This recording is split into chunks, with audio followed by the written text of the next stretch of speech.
Diz a palavra de Deus assim: e uma mulher que tinha um fluxo de sangue, hemorragia, né? Havia 12 anos e gastara com os médicos todos os seus haveres, e por nenhum pudera ser curada. E chegando por detrás de Jesus, tocou-lhe na orla da sua veste, e logo estancou o fluxo do seu sangue.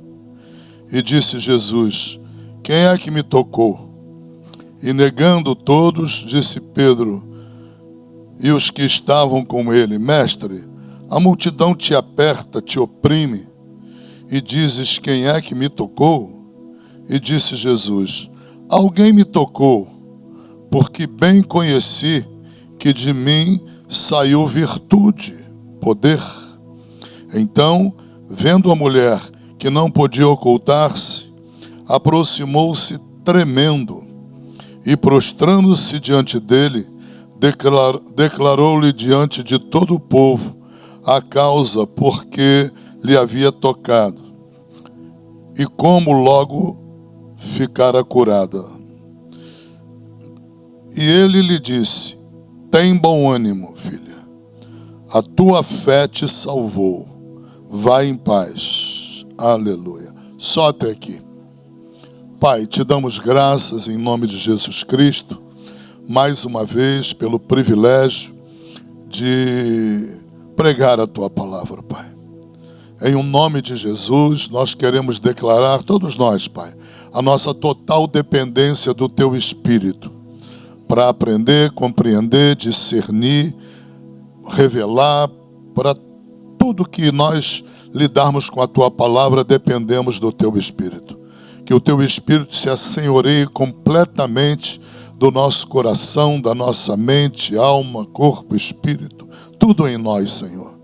E que o Senhor possa fazer conforme o teu querer, nos ensinando a tua palavra, nos revelando coisas preciosas da tua palavra, porque a tua palavra também diz que tu não tens nenhum segredo para a tua igreja, Senhor. Não tem nenhum mistério que não possa ser revelado para a tua igreja. Pai, em nome de Jesus. Amém. Glórias a Deus. A Bíblia diz: e uma mulher que tinha um fluxo de sangue havia 12 anos. E ela sobreviveu nesses 12 anos, correto? Ela sobreviveu. Ela sofria, padecia do mal-estar daquele fluxo de sangue, mas, sob uma ótica muito bíblica, ela devia ser grata a Deus, porque Deus a sustentava com vida na terra, mesmo com aquela hemorragia de 12 anos. A prova de que Deus é quem a sustentava, e isso por si só já é um milagre. O primeiro milagre que ela recebeu não foi propriamente o estancar do fluxo de sangue. O primeiro milagre foi ela ser sustentada com hemorragia 12 anos. Só algo sobrenatural, né? A medicina não conhece absolutamente, creio, nenhum medicamento que possa fazer sustentar uma hemorragia durante 12 anos, né? Então eu creio que essa perda de sangue, considerando-se que nós temos um total de 7 litros de sangue no nosso corpo, ao perdermos os 7 litros, morremos por falta de sangue, não é? Por entupimento das artérias, por entupimento das veias, das menores veias, não havendo fluxo de sangue. No sangue está a vida. A Bíblia diz: no sangue está a vida. Se há uma perda do fluxo de sangue, essa vida caminha para a morte. Então, quando você calcula os 7 litros de sangue como uma quantidade máxima de sangue no nosso corpo e compara com um fluxo de sangue, uma hemorragia ao longo de 12 anos, misericórdia, isso já é um milagre. Concordam comigo? Isso, não concordam? Concordam, né? Eu creio profundamente que nós muitas vezes podemos estar com uma enfermidade e mesmo estando desesperados com aquela enfermidade, mesmo estando sem ver um horizonte, né, de esperança, mesmo estando afogado em dores, sob certo aspecto, essa enfermidade não conseguindo ceifar a nossa vida por causa do poder de Deus, isso já é um milagre. Isso já é um milagre. E nós precisamos estar atentos às duas realidades. A realidade do sustento da vida do ser humano pelo poder de Deus e sermos gratos a Deus por esse sustento, e o outro milagre, que é a cura. Que é a cura completa, né? É o livramento completo do poder maligno daquela enfermidade. A Bíblia diz no livro de Atos dos Apóstolos que toda enfermidade é uma opressão de Satanás. Está escrito lá em Atos. Toda enfermidade, ela tem natureza diabólica, demoníaca. Ela é forma de opressão do diabo que, diz João 10:10, o ladrão não veio senão para roubar, matar e destruir. E ele usa a enfermidade muitas vezes para destruir a nossa vida. Por mais que você esteja suportando alguma enfermidade, agradeça a Deus o milagre de você estar vivendo ano após ano, ok? Seja grato a Deus, grata a Deus, reconhecendo que é o poder de Deus quem te sustenta com vida. Muitas vezes, nesse poder de Deus, Deus te sustenta com vida e com qualidade de vida, né? E por isso precisamos ser gratos a Deus. Por isso a Bíblia diz: dê graças em todas as coisas, porque todas as coisas cooperam para o bem daqueles que amam a Deus. É nessa hora que nós percebemos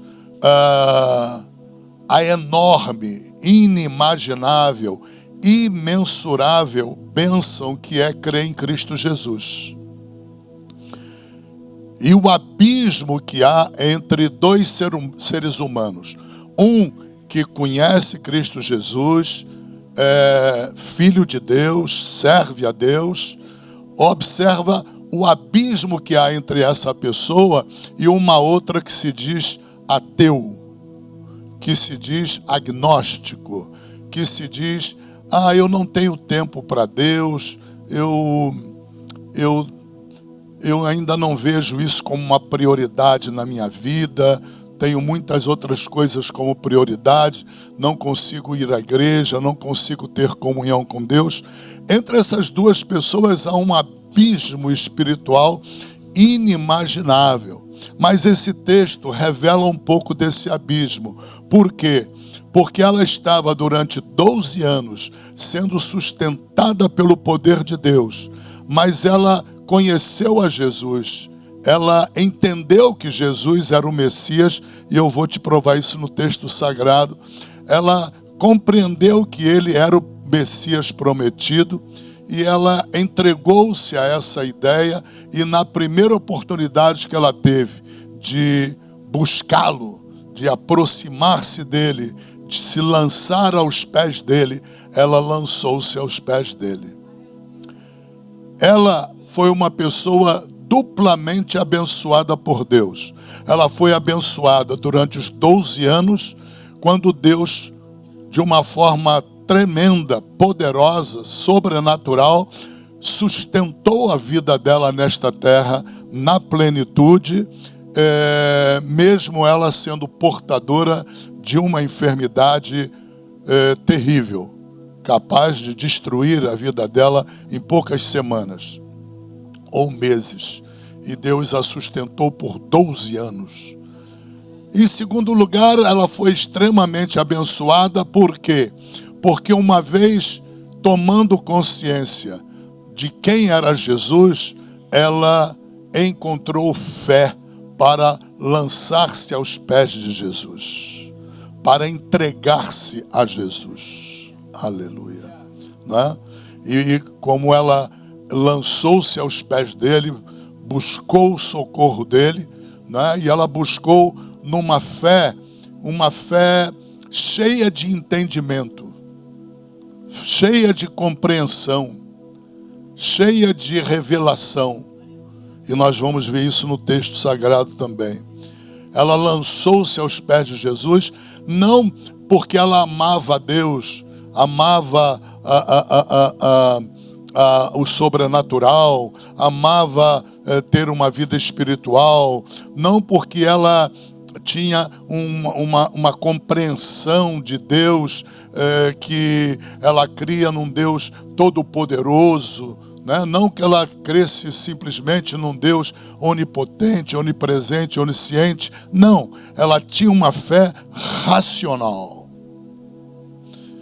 E para nós recebermos o milagre de Deus, nós precisamos muitas vezes ter uma fé racional.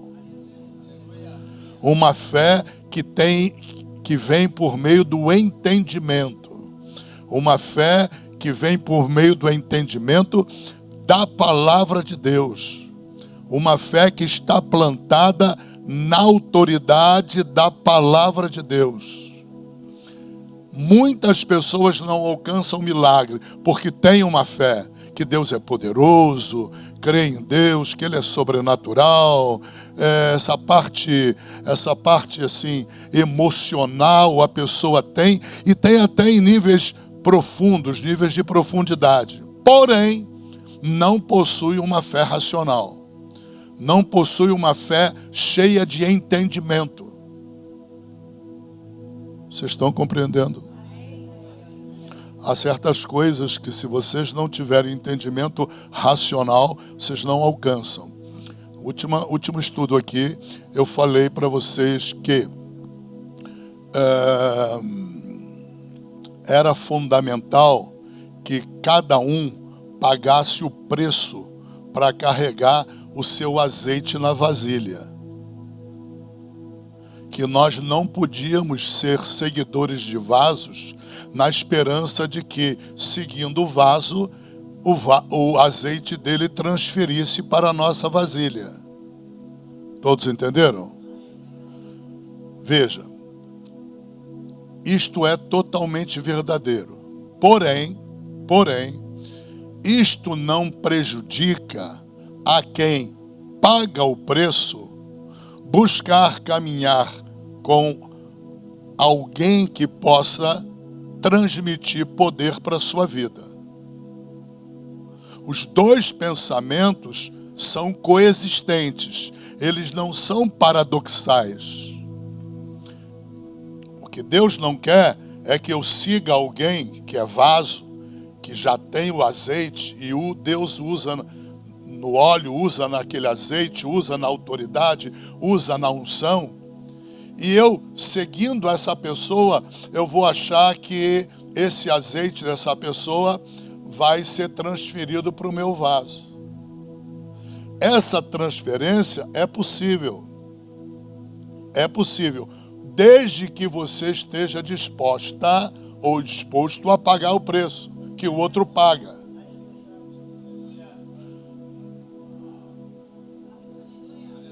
Ok? Porque senão nós caímos em rota de colisão, né? Com, por exemplo, o exemplo de Paulo, que transmitiu o seu poder para Timóteo, por imposição de mãos. Muitos aqui foram comigo a Minas e, por imposição de mãos do apóstolo Honório Cutani, receberam autoridade, receberam o poder do Senhor. Mas observem quem recebeu. Quem estava com a vida espiritual pagando o preço. Quem tinha vida de oração, quem estava servindo ao Senhor. Não pode chegar a se jogar num ônibus. Eu vou também, me leva, vai bacana. E eu vou querer essa bênção, vou entrar na fila para receber. Vai receber nada. Não paga preço. E eu disse aqui no último estudo, se não pagar preço, transmitisse óleo também, só por eu andar com vaso, não havia 5 loucas.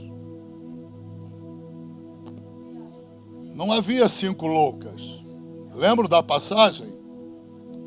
5 loucas e 5 que estavam prudentes porque carregavam a sua vasilha. O que as prudentes disseram para a louca? Vai e compra. O que é comprar? É pagar preço. Comprar é pagar preço. Ela está dizendo, eu paguei o preço para ter óleo, agora você vai andar comigo na minha companhia. Eram 10 juntas, mas 5 estavam no aerofólio, grudadinho ali, ó. Vou receber o azeite. Se eu precisar, na última hora eu peço azeite. Não vai receber nada nunca, porque não paga o preço. Você está entendendo? Então, uma doutrina não se opõe à outra. A imposição de mãos, ela é possível, como no caso de Paulo, transmitiu poder, transmitiu autoridade ministerial a Timóteo. E isso acontece. Você pode vir à frente aqui, pedir para a pastora, para o pastor que estiver aqui ministrando, impor as mãos sobre você, e mediante a tua fé misturada à fé dele, o poder que está nele é transmitido para você. Isso é totalmente possível, desde que condição sine qua non, ou seja, indispensável, você esteja pagando preço. Foi claro? Porque senão você vai achar que eu estou com 2 pregações. Pregando que pode impor as mãos e transmitir poder, e depois dizendo que andar com o vaso não há transmissão de poder. Sim, as duas podem coexistir, sim. O problema, a questão está, você ou eu estamos pagando o preço ou não estamos? Essa é a questão. Essa é a questão. Então, a fé, ela é racional. Ela não é a fé de paixão, sabe, aquela paixão emocional. O camarada que vem para Jesus numa paixão emocional não dura uma semana. Não dura. Não dura um mês, talvez. Dura tempo nenhum.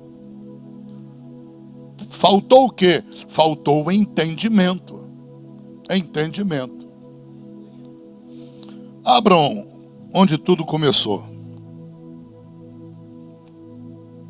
Números, capítulo 15. Aqui na lei havia certas normas concernentes ao que vocês vão ver no capítulo 8 de Lucas com a mulher do fluxo de sangue. Deus diz assim: e falou o Senhor a Moisés dizendo, capítulo 15, né?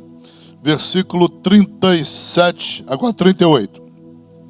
Fala aos filhos de Israel e dize-lhes que nas bordas das suas vestes façam franjas. O que é uma borda? Borda é o limite da veste. Ok? A minha calça, onde é que está a borda? Está lá embaixo no pé. Ok? A tua saia está na altura do joelho, ou mais abaixo, ou mais acima. Aquilo ali é borda. Fronteira. Entendeu? Delimitação.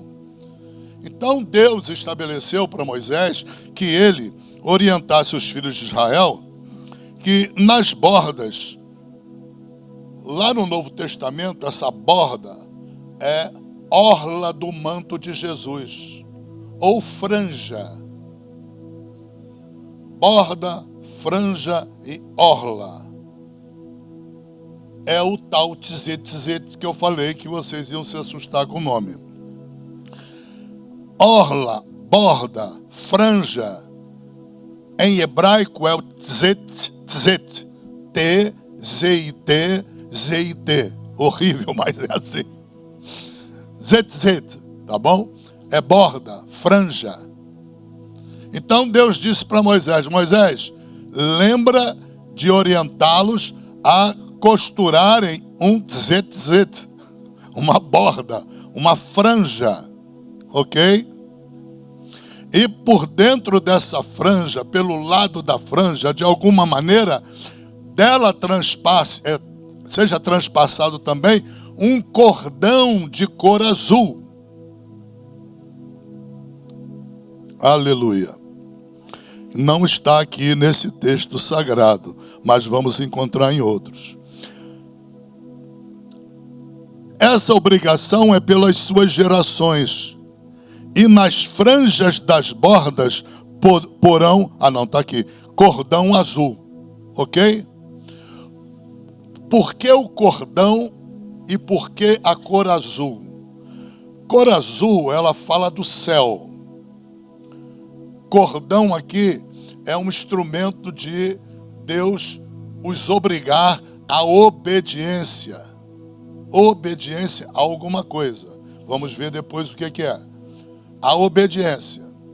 Deus está trabalhando com eles, com os judeus, a nível de obediência.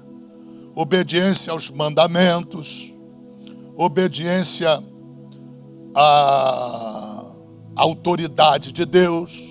Por isso o azul. O trono de Deus está onde? Nos céus. Ok? Céu, azul, cor azul. Estão entendendo? Sem problema. Então este cordão fala de ligação, vínculo, de obediência entre eles e o céu, entre eles e a autoridade de Deus, entre eles e a palavra de Deus. O cordão anuncia um vínculo. Isso você encontra até hoje nas vestes dos judeus. É que aqui no Rio de Janeiro, infelizmente, nós só temos talvez uma comunidade judaica nas Laranjeiras, onde tem a hebraica, né? Não conheço assim um local de grande número de judeus. Mas você saindo do Brasil, por exemplo, chegando em Miami, pronto, aí já explode o número de judeus, de sinagogas, disso, daquilo, porque os judeus, depois da diáspora, eles se localizaram basicamente em certos pontos no mundo, entre eles os Estados Unidos da América. E ali, em Miami, há uma grande comunidade judaica, tanto no sul de Miami quanto no norte de Miami. Há muitas sinagogas. Então chega no sábado, não é? De sexta para sábado, eles não podem, por razões bíblicas do Velho Testamento, na lei de Deus, da comunhão com eles, por ordem legal, eles não podem se utilizar de máquinas, eles não andam de carro, eles andam a pé. Eles saem de casa para a sinagoga a pé. Aí tu vê aquela judia com o marido do lado e um monte de criança. Tudo a pé. Todo mundo de tzitzit. Ok? Todos com a franja no vestido, com a orla no vestido. Ok? Isso vai ter um significado explosivo no Novo Testamento, como acabou tendo. A mulher tinha discernimento espiritual da palavra de Deus. E o discernimento espiritual que ela tinha da palavra de Deus era tão baseado no Velho Testamento, na Bíblia da época dela, que espantou a Cristo Jesus. O milagre não envolveu a vontade de Jesus. Não pregue que pela vontade de Jesus fez milagre. Não houve manifestação da vontade dele. Foi o tzit-tzit, ou seja, a franja, a orla do manto, que carregava um significado espiritual em todo o Velho Testamento, anunciando a vinda do Messias. E ela creu que Jesus era o Messias. Ela creu, ela estava com a orla do manto também. ela estava com cordão azul. E ela viu Jesus com cordão azul, ele era judeu. Com cordão azul, ele viu a orla do manto dela. Ela falou, essa é a minha chance, eu vou tocar. Eu vou tocar naquele manto. Ela creu que se tocasse naquele manto, se ela tocasse no tzit-tzit, se ela tocasse na franja, na orla, ela seria curada. Ela já tinha um milagre de Deus na vida dela. Há 12 anos que Deus a sustentava com vida. Mas ela queria mais, ela queria se ver livre completamente daquela hemorragia que a acamava muitas vezes, que causava insegurança, risco de vida. Versículo 39. E nas franjas vos estará, para que vejais e vos lembreis de todos os mandamentos do Senhor, e os façais, e não seguireis o vosso coração, nem os vossos olhos. Porque quem segue o coração e quem segue o olho termina em adultério. Isso está aqui na palavra. Após os quais, quem são os quais aqui? Coração e olhos, andais adulterando. Deus está dizendo, o homem que segue o coração, o homem e a mulher que segue o que o olho vê, termina em adultério. Não falta opção para adulterar. E Deus não está falando de adultério sexual só. Ele está falando de adultério de se entregar aos ídolos também. Abandonar a Deus. Não cumprir os mandamentos de Deus. Se afastar da lei de Deus. A prostituição na Bíblia, ela não tem conotação só sexual. É muito pouco. Há uma outra prostituição que não deixa de ser prostituição. Talvez igual ou pior do que a sexual, que é a prostituição de ter outros deuses. Deus disse, a minha glória a outrem não darei. Quem é esse outrem? Ou quem são esses outrens? Os outros deuses do mundo. Nem meu louvor às imagens de escultura. Quem é que serve às imagens de escultura? Os idólatras. Quem para Deus na Bíblia são os prostitutos? Os adúlteros, prostitutos, são aqueles que carregam imagens de escultura, seguem as imagens de escultura. Pois Deus estabeleceu como mandamento, não farás para ti imagem de escultura alguma no que há no céu, na terra ou debaixo da terra. A ela não servirás. Você está entendendo? A obediência a isso aqui é exercício de fé, fé com discernimento. Ela ultrapassou a simples obediência. Como é que ela ultrapassou a simples obediência?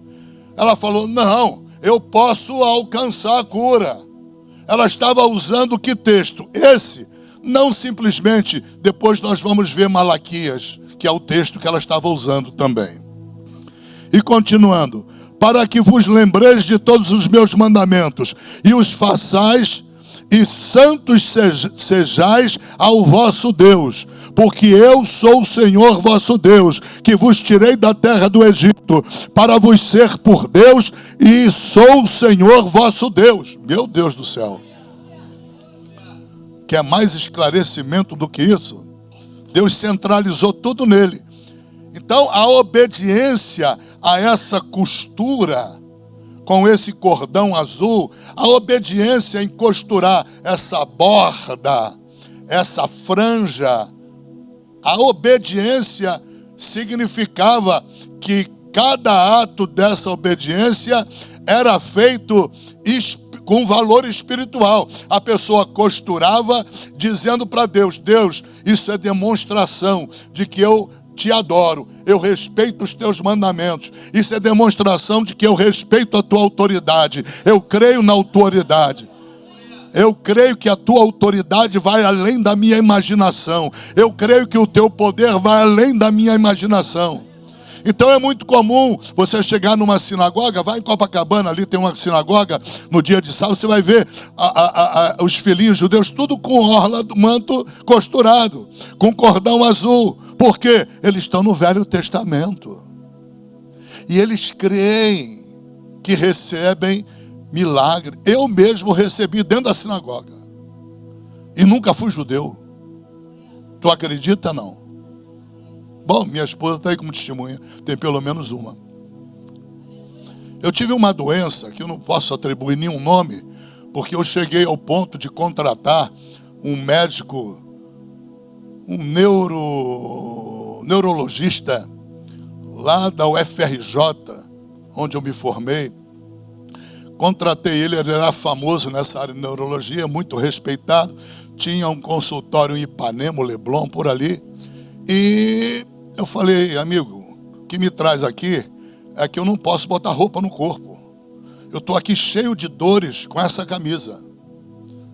Só senti a camisa na minha pele, eu estou aqui com dores.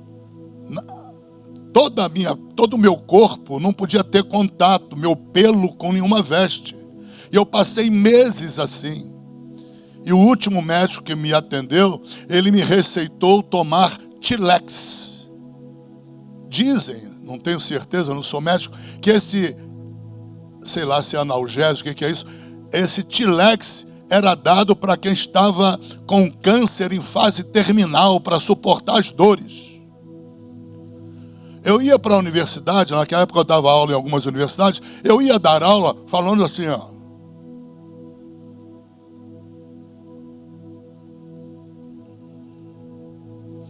Sabe o que o neurologista disse? Ele falou assim, bom, tudo eu fiz contigo para descobrir qual é a fonte disso. E eu não sei. Eu vou criar uma teoria, e é o máximo que eu posso te falar. Do jeito que isso veio, vai desaparecer. Falei, bom, tá bom, vou ter a consulta. E aí? O que a medicina podia fazer pela mulher do fluxo de sangue? A Bíblia diz que ela gastou todo o dinheiro dela. Ela não tinha mais condições de se sustentar pagando médicos. E os médicos lutando na medicina da época para tentar uma solução, um remédio, alguma coisa que desse solução. E todos os anos, 12 anos, todo o dinheiro dela foi consumido pagando médicos. E não veio solução nenhuma. Entendeu o abismo entre você e um ateu? Agora é necessário que você tenha fé racional. Fé com entendimento. Não é aquela paixão desorientada por Deus, que eu não sei como, mas, cara, eu sou doidão por Deus, eu sou uma doidona, eu amo a Deus, eu amo de pé junto e tal. Não, isso é loucura. Isso é loucura. Isso é uma fé que não leva a lugar nenhum. Não produz milagre. O milagre, ele vem quando o crente tem fé racional. O que é fé racional? É uma fé baseada numa lógica, num raciocínio, onde ele planta o olhar dele sobre as promessas de Deus. E ele toma posse da promessa, como se Deus estivesse do lado dele falando aquilo para ele fazer, para ele crer. É o que aconteceu com essa mulher do fluxo de sangue, judia. Ela tinha a promessa desde o livro de Números. Ela tinha a promessa. E ela obedecia. E cada vez que ela costurava um vestido novo para fazer a orla do manto, ou o homem que colocasse uma capa, eles vão para a sinagoga com uma capa, lá embaixo da capa, na borda, vai estar a orla do manto, vai estar a franja. Aquilo ali tem um significado. Deus disse, costure, faça como eu mando, para que vocês se lembrem dos meus mandamentos, para que vocês se lembrem da minha palavra. Lembrem-se que sou Deus, eu não minto. Hebreus declarou, é impossível que Deus minta. Moisés declarou: não sou homem para que minta, disse Deus através da boca de Moisés. Não sou homem para que minta, nem filho do homem para que me arrependa. Seja todo homem mentiroso e só Deus verdadeiro. Uau, o pau canta nessa hora. Canta nessa hora. Palavra dura. Deus quer fé racional. Fé que está baseada na promessa, na palavra dele. Por isso é que ele começou a ensinar o povo judeu aqui como exercitar a fé. Quer exercitar a fé? Faz a franja, faz a orla do manto, bota o cordão azul. Está colocando? Faz isso lembrando dos meus mandamentos, lembrando qual é o teu Deus, quem sou eu, lembrando minhas palavras, lembrando minha autoridade. Uau! Quando a pessoa tinha fé racional, com base em tudo que Deus mandou, ela pratica, ela faz, ela crê, e crê no milagre, ela recebe. Ela não recebeu dependendo da vontade de Jesus. Ele tomou um susto. Não foi a vontade dele. E não estou pregando que ele não queria. Ok? Eu não estou dizendo que ele não queria. Eu estou dizendo que antes que a vontade dele manifestasse, antes que ele soubesse o que estava acontecendo, o milagre já tinha acontecido. O milagre pegou Jesus de surpresa. Pegou ele de surpresa. Ele para tudo. Para tudo. Alguém me tocou. Pedro ficou atribulado. Mas como alguém te tocou? A multidão aperta de cá, aperta de lá. Tu queria que ninguém tocasse? A lógica humana. Eu senti que alguém me tocou porque de mim saiu poder. Aleluia. Ele sentiu que havia saído o poder dele. Veja, o poder de Deus na tua vida, ele é mensurável, ele é tangível. Ele corre no teu corpo como se fosse uma energia. Você pode receber essa bênção por imposição de mãos, transmitindo de algum homem de Deus ou mulher de Deus para você. Você tem que pagar o preço, fazer a tua parte. Fazer o devocional, orar todo dia, estar em jejum de vez em quando, na direção de Deus. Amar a palavra de Deus, estudar a palavra de Deus, ler a Bíblia, se alimentar da palavra, porque a fé vem pelo ouvir e ouvir a palavra de Deus. Você está entendendo? Tem que andar em dia com o devocional. Aí o poder sai da pessoa e vem para você. Aí o teu vaso começa a encher de azeite. Está mudando a pregação? Não estou mudando, não. Estou mostrando para você que não vale seguir para se dar bem. Não vale seguir para ver se aproveita alguma coisa de azeite. Ver se escapole um azeite do vaso da irmã para o teu. Ou do irmão para o teu. Ok? É isso que eu falei no estudo passado. Tem que pagar o preço. Pagando o preço, pode crer, pede a imposição de mãos. Fala aos vasos da igreja, quem põe as mãos em mim. Pode impor, eu creio que eu vou receber.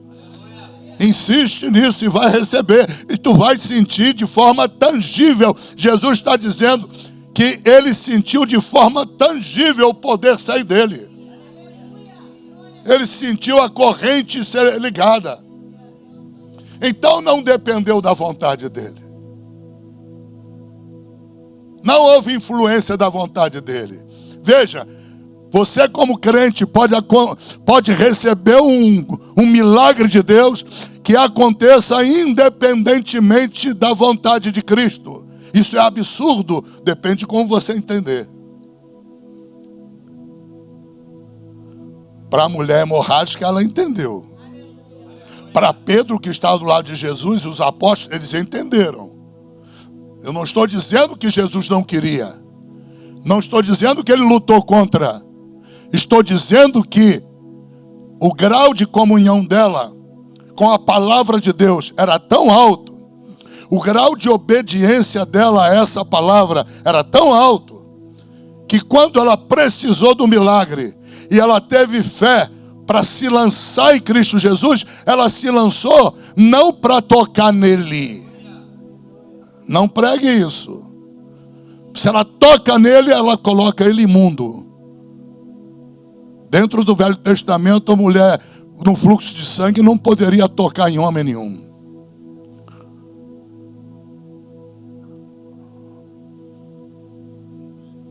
Jesus tinha que se manter santo, puro.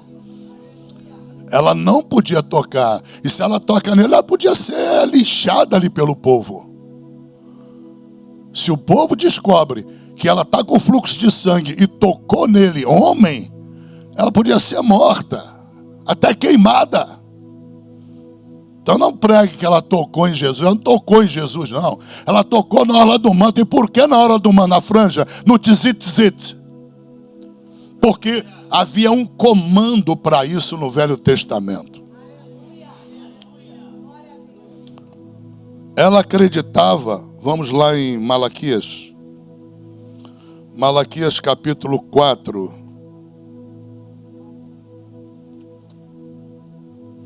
Sim ou não?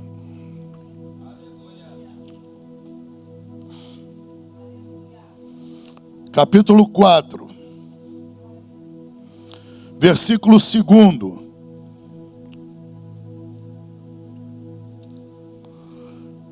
Mas para vós que temeis o meu nome, olha a promessa de Deus. A tua fé tem que estar plantada na promessa de Deus. A fé dela está plantada também nessa promessa. Na promessa de Números e nesta promessa. Mas para vós que temeis o meu nome, nascerá o sol da justiça, e salvação trará debaixo das suas asas, e saireis e crescereis como os bezerros do cevadouro. Quem é esse sol da justiça? É o Messias. Você está entendendo? Ela tinha nesse texto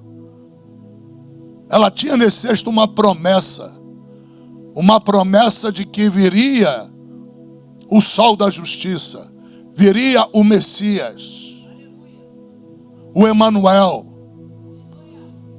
Deus conosco.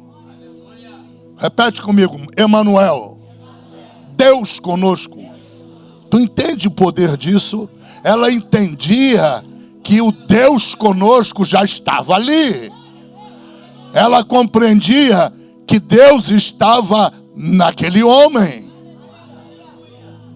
Talvez ela não tivesse a ideia que nós temos hoje, que ele também é Deus, mas ela entendia que Deus estava nele.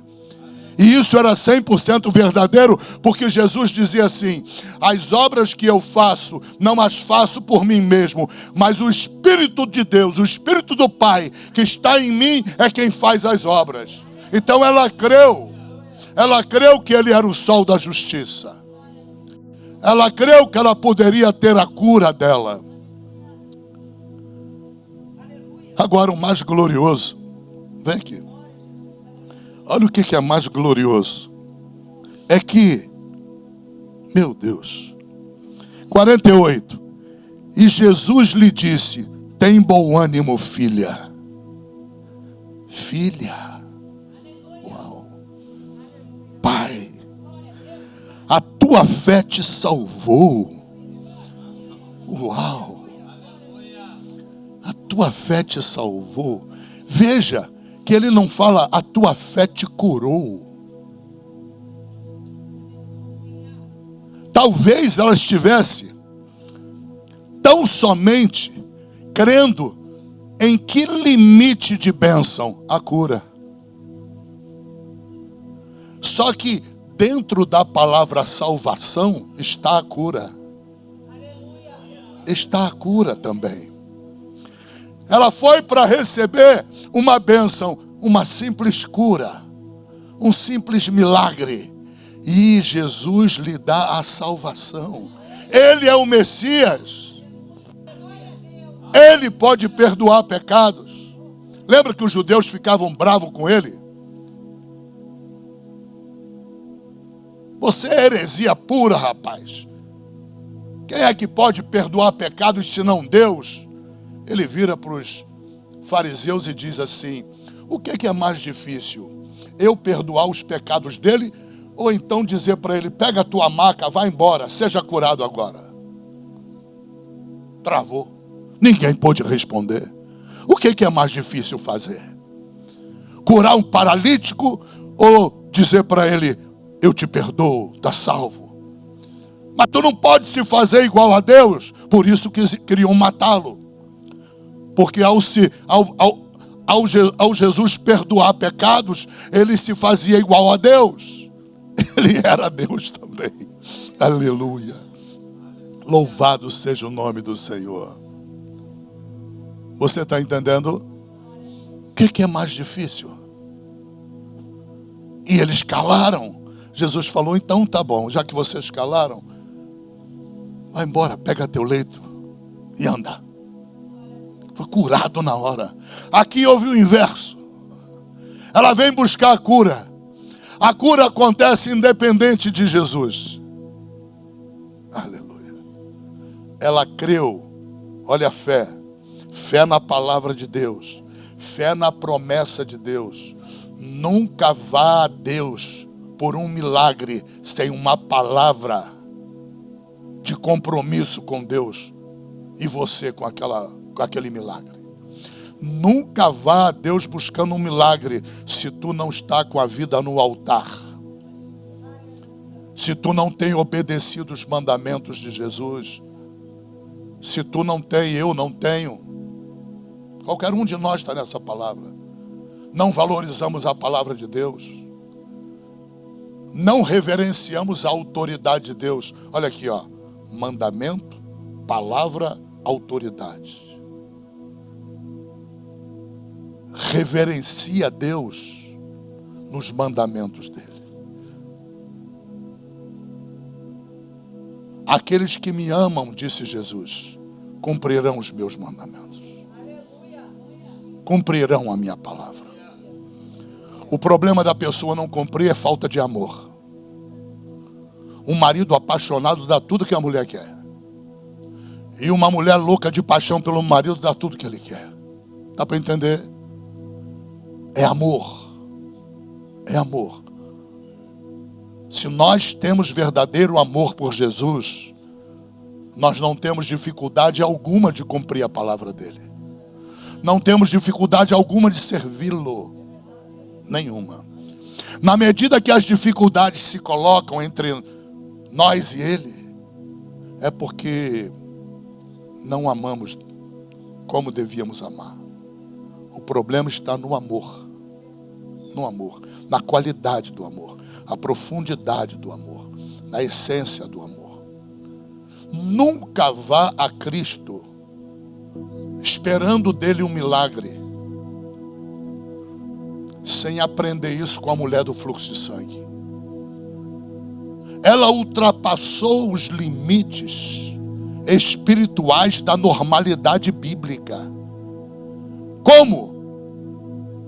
Ela recebeu um milagre através do manto de Cristo, que não dependeu da vontade dele, não dependeu da ciência dele, não dependeu da consciência dele.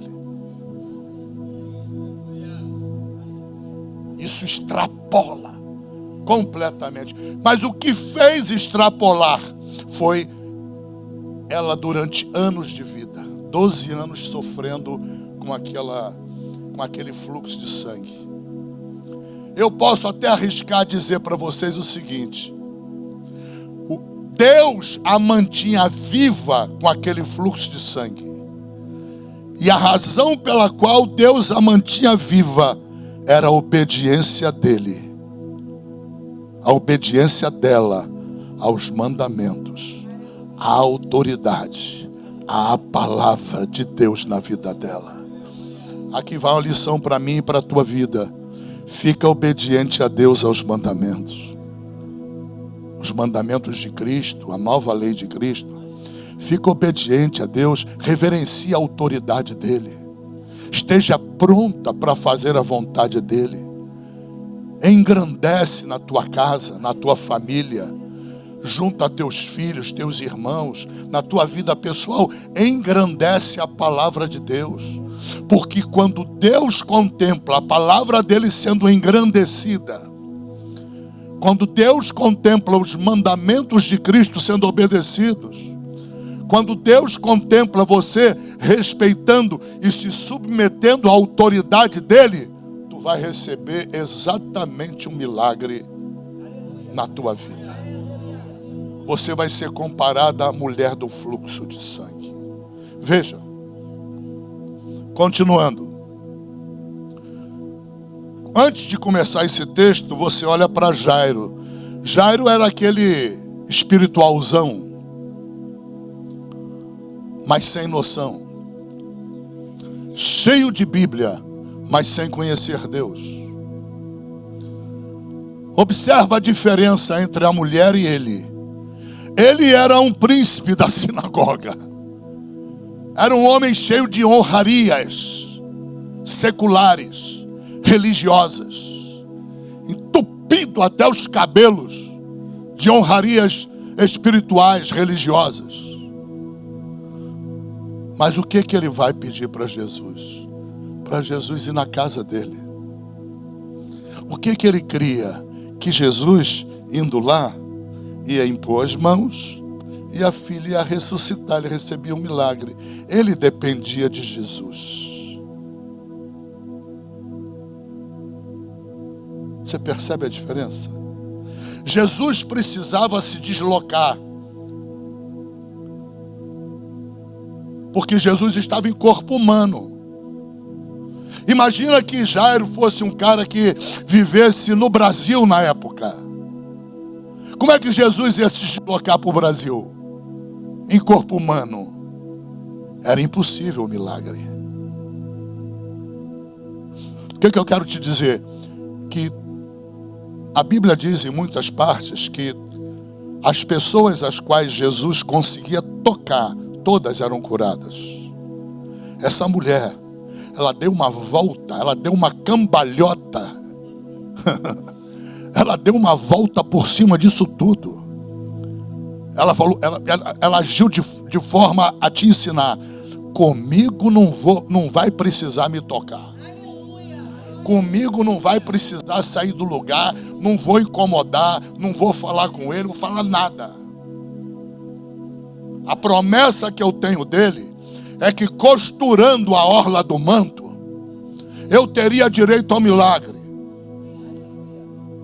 Se eu colocasse o cordão azul, isso representaria a minha obediência para com Deus. Na minha comunhão, eu estou esperando o Messias. Eu tenho consciência de que ele é o Messias.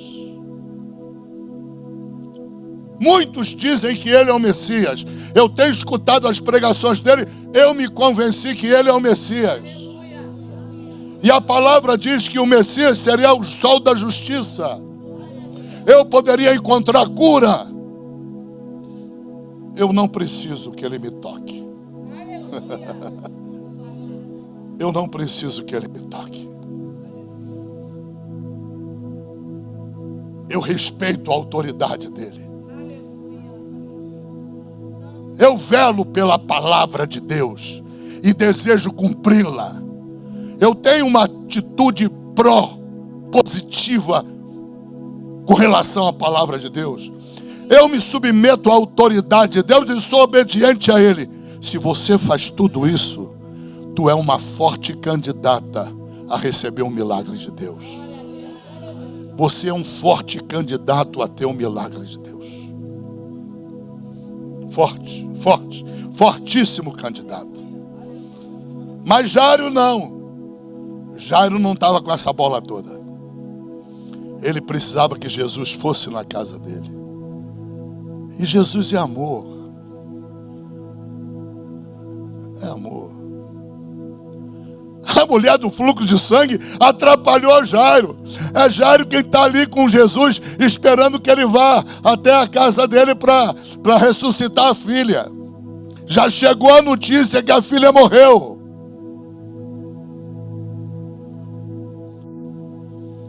Mas nem a morte pode parar Jesus. Aleluia. No meio daquela confusão toda, ele esperando. Meu Deus, Jesus, eu te pedi para ir lá, e essa mulher agora atravessa no meu caminho, e ela toca na orla do teu manto, ela está se dizendo curada, e tu diz que alguém te tocou, tu quer saber que alguém tocou. Jesus, eu quero que tu vá na minha casa. Você está entendendo 2 tipos de crente? A altivez de um e a pouca altivez do outro. O modo de um lidar com Cristo, a expectativa, a dependência do raciocínio humano, e o outro não tem dependência de nada. O outro fala, basta eu tocar no vestido dele, eu vou tocar no manto dele. Eu não posso tocar. Aí dela que tocasse no corpo dele, seria apedrejada. Por isso que ela foi rastejando igual uma cobra. Tocou. E no que tocou, o poder sobrenatural que estava nele, o Espírito Santo de Deus que habitava nele, sem dar conhecimento a ele, já agiu. Olha a grandeza disso, gente. O Espírito Santo não deu consciência a ele. O Espírito Santo não deu entendimento a ele. Ele agiu de forma completamente insciente, sem ciência. Mas na verdade, quem é que estava agindo para o milagre? Era o Espírito de Deus dentro dele.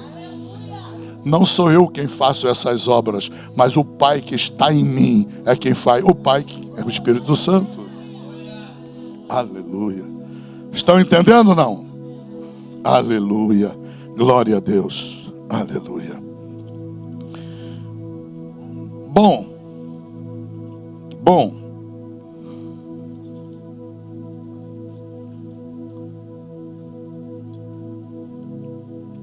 É importante que você torne a fé. Você precisa aprender a tornar a fé uma coisa pessoal. Não deixa Deus ficar escutando toda hora você pedindo oração.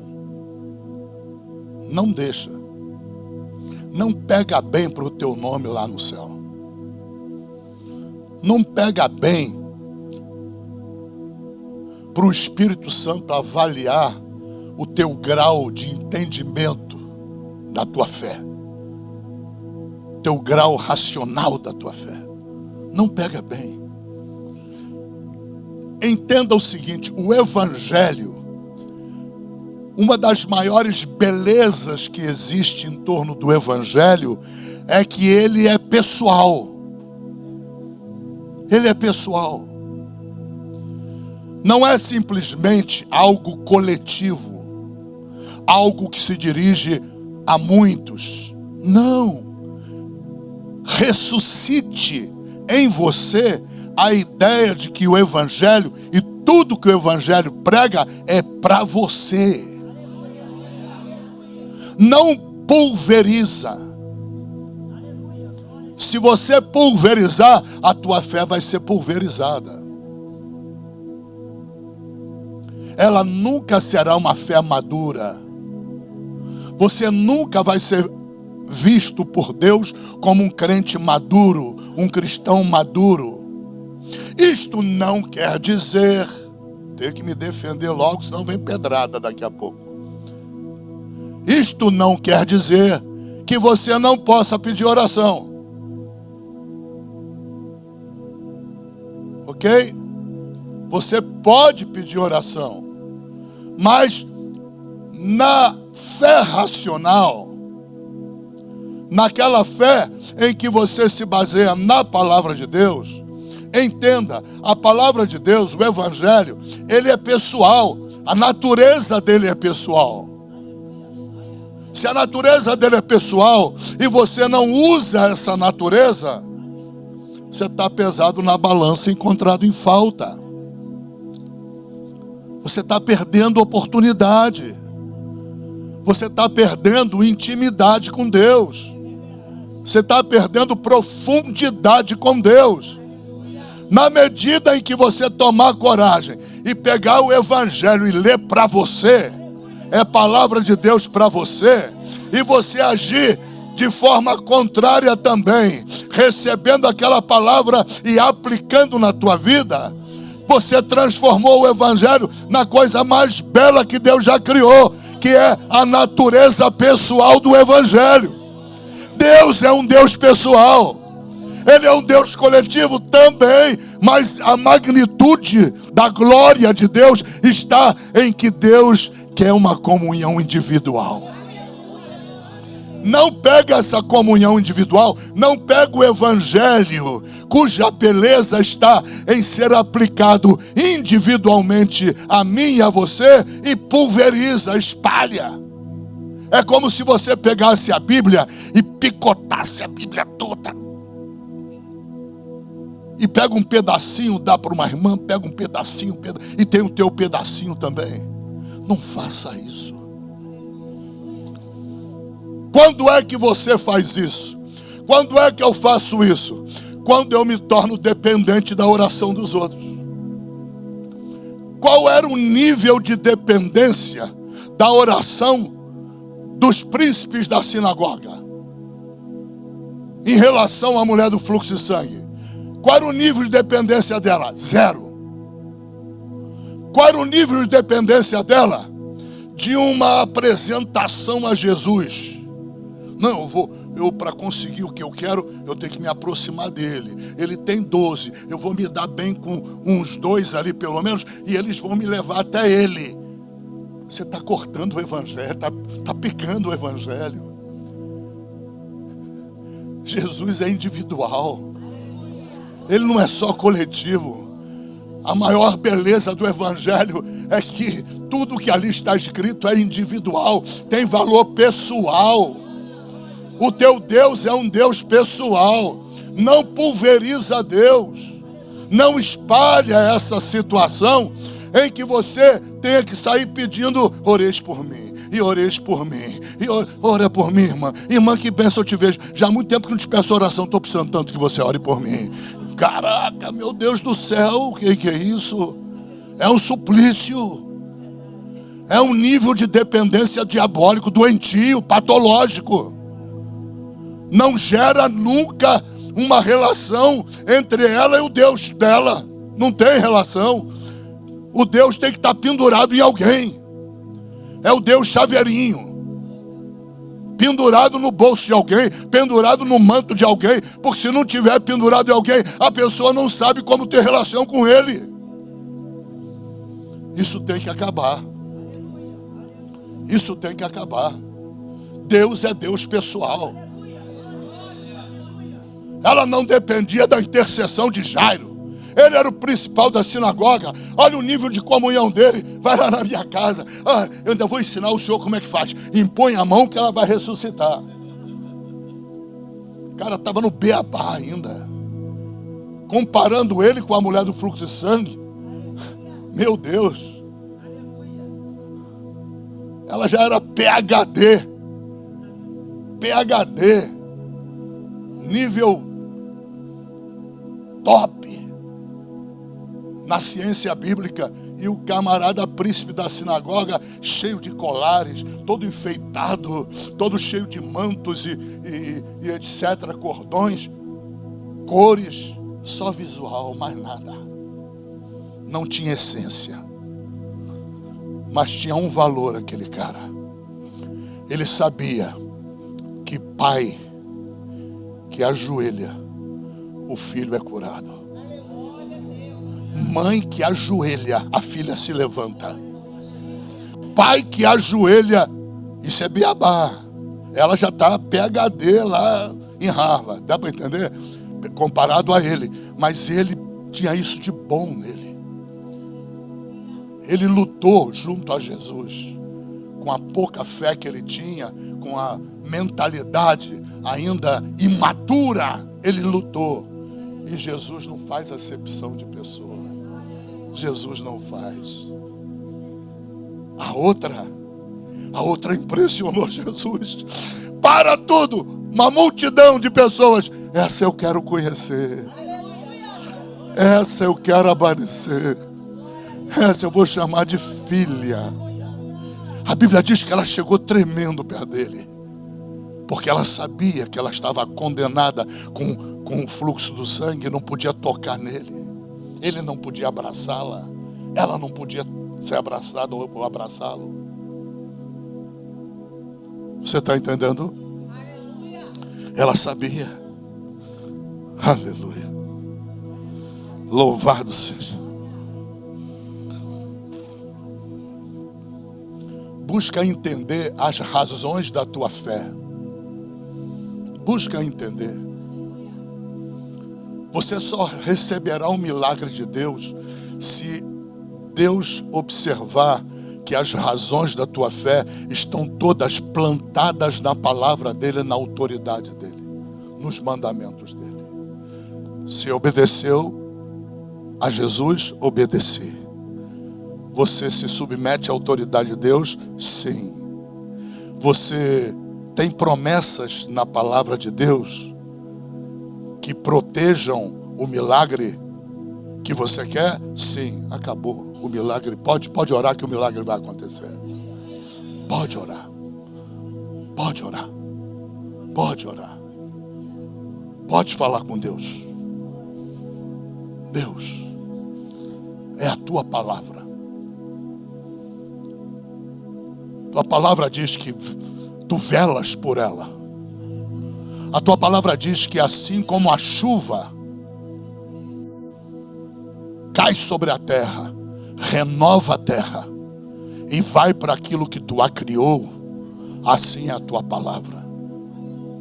Tu dissestes, aleluia, para Isaías: Isaías, o que tu vês? Eu vejo um galho de amendoeira. Viste bem, porque eu velo pela minha palavra para cumpri-la.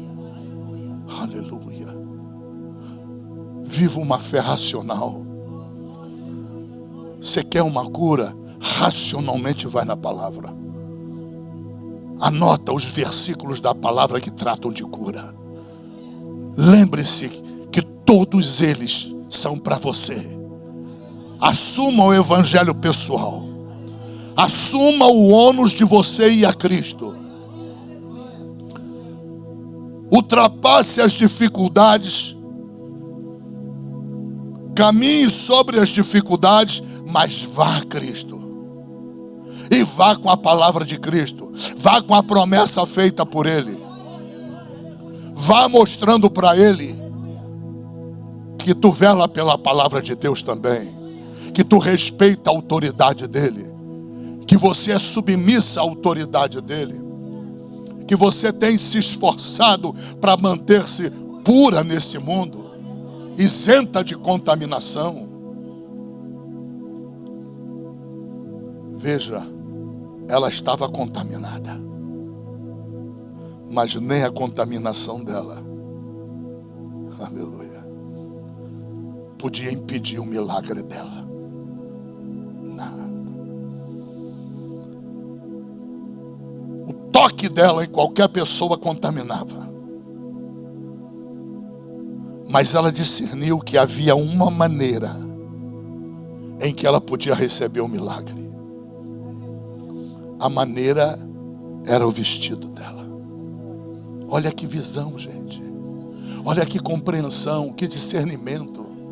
O nome disso é fé com entendimento da palavra de Deus.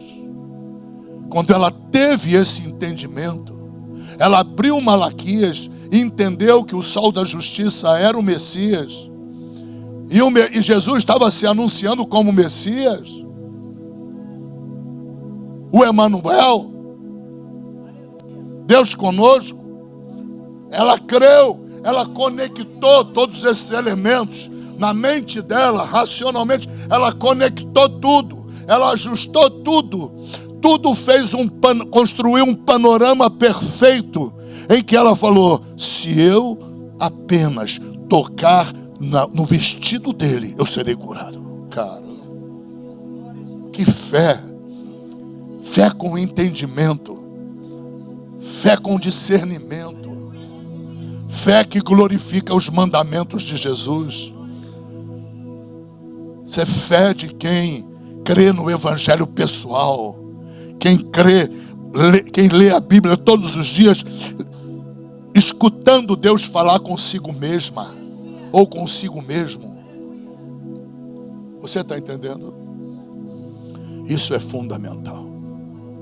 Fica de pé em nome de Jesus. Aleluia. Pai, toma, Senhor. Essa mulher foi buscar cura, e ela alcançou muito mais que a cura. Jesus veio trazer salvação. Era impossível Jesus sair dali sem salvá-la. Jesus não deixou que ela saísse dali só com a cura, Pai. Oh, meu Pai. Jesus aproveitou que a fé dela estava lá no topo, Senhor. Ela tinha fé na palavra. Ela tinha fé que Ele era o Messias. Ele declarou a salvação dela. E disse para ela: não se atemorize. Não tenha medo. Não fique trêmula como você está. Espanta o medo. Aleluia. Vai em paz. Vai com a tua cura. Vai com a salvação. Vai com essa fé maravilhosa. Vai em paz. Aleluia. Pai, levanta essas mulheres aqui nessa igreja, Pai. Eu creio que há várias mulheres aqui que se parecem muito com essa mulher, Pai. Espalha no meio dessa igreja esse evangelho pessoal, Pai. Quebra essa dependência que as pessoas têm, Senhor, de ficar como pedintes de oração, Senhor. Em nome de Jesus, Senhor. Criando para si mesmas impedimentos, Pai. Dependentes do outro, Pai. Dependentes do outro. Abre a compreensão de cada um nessa igreja. Te revela como um Deus acessível, Pai. Te revela para estas mulheres, para estes homens, Pai, como um Deus acessível. Que cada um saia daqui sabendo que o acesso a Ti foi liberado pela morte de Jesus no Calvário, Senhor. Meu Deus, Tua palavra diz que todos pecaram e destituídos foram da Tua glória. Todos foram destituídos da Tua presença. Ninguém poderia se aproximar de Ti, da Tua presença. Oh, meu Deus. Mas o sangue, quando o corpo de Jesus morreu, quando o sangue de Jesus foi derramado, o véu, ele rompeu de alto a baixo lá no templo. O véu ali simbolizava o quê? A barreira de separação entre toda a humanidade e o Pai. O teu corpo rasgado pela morte rompeu com aquele véu. Quando o Senhor bradou do Gólgota, Tetelestai, está consumado, e inclinou, entregou o teu espírito, o véu que era uma cortina grossa, sem mãos humanas, sem faca, sem nada, o véu rompeu-se, mostrando que a barreira de acesso a Deus havia sido jogada por terra. Pai, dá consciência a teus filhos que eles têm acesso direto a Ti, Senhor. Oh, meu Deus da glória, dá consciência a cada um, meu Pai.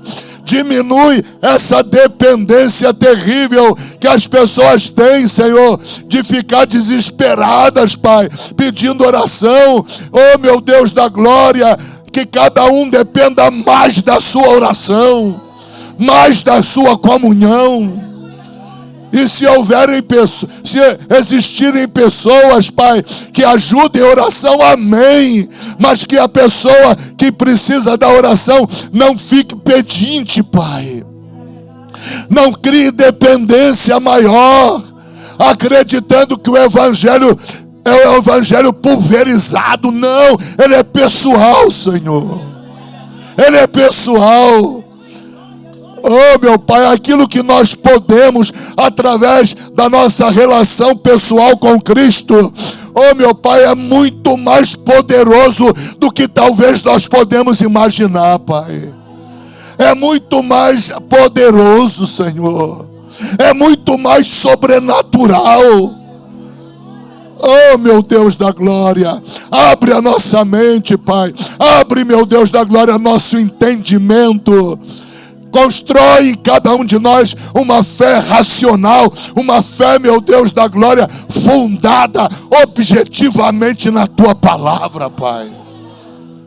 Oh, meu Deus, uma fé de uma pessoa que se submete à Tua autoridade, que obedece a Teus mandamentos, mandamentos de Cristo, Pai. Que obedece a Tua palavra, que se submete à Tua palavra, Pai. Constrói isso, Senhor. Faça para louvor da Tua glória, Pai. Para que haja mais e mais milagres, Pai. Oh, Pai, na mesma medida que a nossa dependência diminuir ou acabar, Senhor, dependência de que outros orem por nós. Oh, meu Pai da glória, nessa mesma progressão vai começar a aumentar a quantidade de milagres na nossa vida. E o inverso também é verdade. Quanto mais somos dependentes dos outros, Pai, quanto mais dependemos das outras pessoas, Senhor, mais sozinhos ficamos, Pai. Mais sozinhos ficamos. Porque nós vivemos num tempo difícil, num tempo em que as pessoas são egoístas, não oram nem por si, quanto mais por outros, Pai. Tempo complicado, Pai. Tempo de agitação, corre. Oh, meu Deus, um tempo de correria, Senhor. Meu Deus, em nome de Jesus, torne-nos cada vez menos dependentes disso, Pai. Aumenta, meu Pai, a nossa profundidade de comunhão contigo, Pai. Começa, Senhor, a proliferar o milagre na vida das pessoas, Pai. Começa a proliferar, Senhor, na vida das Tuas filhas, dos Teus filhos, Pai. Aqui há homens e mulheres, Senhor, que estão ali obedientes à vontade de Cristo, obedientes à Tua palavra. Homens e mulheres que respeitam a Tua autoridade, Senhor. Oh, meu Pai da glória, toma, Senhor. Toma a fé dos Teus filhos, Pai. Opera milagre na vida dessa igreja, Pai. Visita Teus filhos com milagre, Pai. Em nome de Jesus, Senhor da glória. Dá sabedoria aos Teus filhos, para que eles próprios, como essa mulher, criou uma ponte até o milagre. Ela criou uma ponte até o milagre. Ela viu a ponte criada dentro da Tua palavra, e ela percorreu aquela ponte até o milagre. Dá esse discernimento, Pai, a toda a Tua igreja. Assim eu abençoo Teus filhos, em o nome de Jesus Cristo. Que todo o povo de Deus diga amém. Aleluia.